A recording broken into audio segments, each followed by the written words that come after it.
Vise Primeiru-Ministru konsidera siénsia, teknolojia e inovasaun, nudar solusaun para dezafiu seguransa e no dezenvolvimentu sustentável.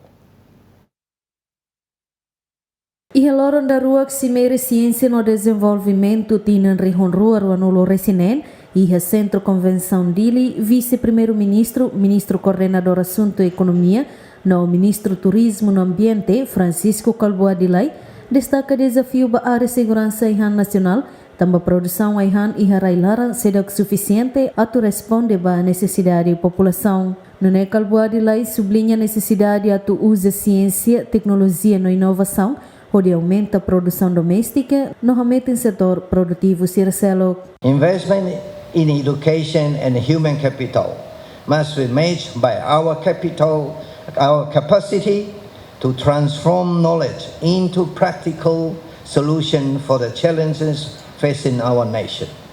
According to the data from the Central Bank of Timor-Leste, in 2025, our country import goods value at approximately $960 million, included significant quantity of the foods such as rice.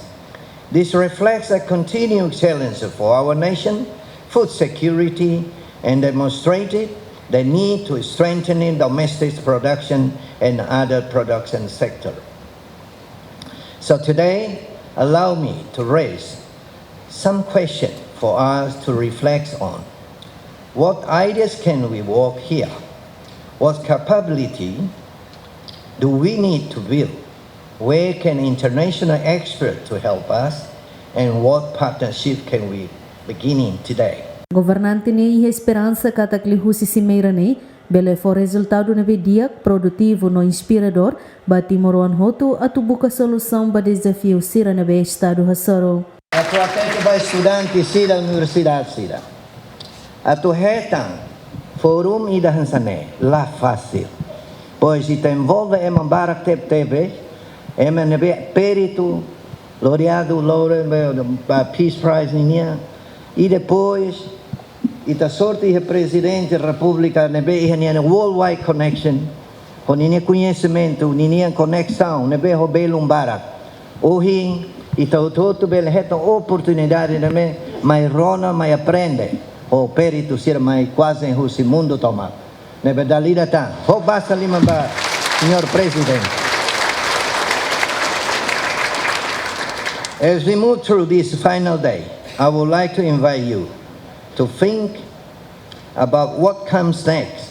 What can our universities take forward? What can government apply?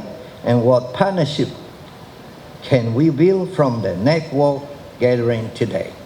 Later today, as President Ramos Horta closed this summit, our focus must turn from knowledge to commitment, because knowledge only becomes valuable for development when we transform it into action. I wish you all a productivity and inspiring second day of the Science and Development Summit. Te relatore desempenho econômico Timor-Leste tinha rihon rua ruanolo resin lima, nebe Banco Central Timor-Leste publica e haloron ruanolo resin tolo fulan março tinha rihon rua ruanolo resinen, importação sasang atinge basic milhão atu sian enulo e aumento porcento hat compara hotinan rihon rua ruanolo resin hat, e a importação botliu ma combustível mineral ho milhão atus rua resin, nebe representa porcento ruanolo resin, ba veículo milhão atu sida resin, nebe representa porcento sanolo resin rua, hahan inclui fos basic milhão hito nulo, nebe representa porcento hito, equipamento mecânico no eletrônico milhão atu sida resin, equipa cobertura GMN.